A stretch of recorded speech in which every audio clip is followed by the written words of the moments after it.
Hi, we're Jay and Laura Laffoon, and we're here with this week's video blog. We're very excited because we've been throwing some new things out there, and we're getting a lot of great response. For example, last week on our Facebook page, which is facebook.com/Jay and Laura Laffoon, if you want to find us on there, you can go to our Facebook page and like our page because we know you like us. But hey, last week we asked this question: what is one thing you do well in your relationship, and what's your secret to success? And we just wanted to share with you what we thought was a really great answer from Becky. Becky says, we hold hands and touch constantly. oh, sorry. It's amazing how that keeps the flame burning. Yes, we believe in those 7 significant touches. Some experts say you need 12 significant touches. We figure if you touch all the time, you'll have it covered. Just saying. And some guys think, oh, 7 significant touches and my wife will be in the mood. No, she'll feel loved. To get her in the mood, you need to go biblical.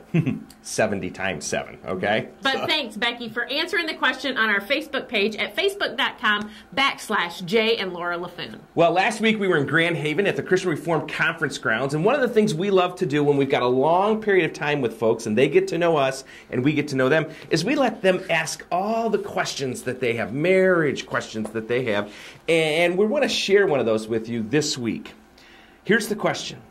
What do you say to someone who has told you they don't think they have ever loved their husband, even on the day they were married? Well, I got to tell you, you married him.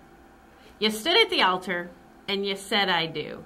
For some reason, something brought you to that point. Something brought you to that point. Some feeling, some reason brought you to the point where you stood at the altar with that man and said, I do. And now you're saying you didn't really love that man? Well, let's look back on what did bring you there. What brought you to the altar that day? What brought you to the wedding day? And reflect back on that. Because here's reality. And folks, this is just the way Jay and I are. We're just going to tell it to you straight. We're going to tell you what we think. You stood at the altar and you said, I do. You made a commitment before God and witnesses.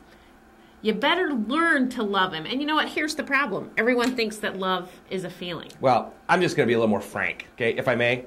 She needs to stop reading romance novels. She needs to, end her subscription to all those women's magazines that paint marriage as this flowery, lovely, oh my gosh, I'm in love. No, it's a commitment. Love isn't something you feel. Love is a commitment. So get your head out of your heart and realize that marriage is about both your heart and your head. You stood at the altar and said, I do. You need to practice what it means to love, and that is to serve. Think of something every day that you can do for your husband and learn to love him again. Well, that's it for this week's video blog. And the word for the month of August is marriage. Marriage, marriage, marriage, marriage, marriage. Or marriage. That's just from The Princess Bride. Great movie, by the way. Hey, we're Jay and Laura. We're here for your life, your marriage, and your family. See you next week. Can you hear it rise up from the ground? Can't drown it out.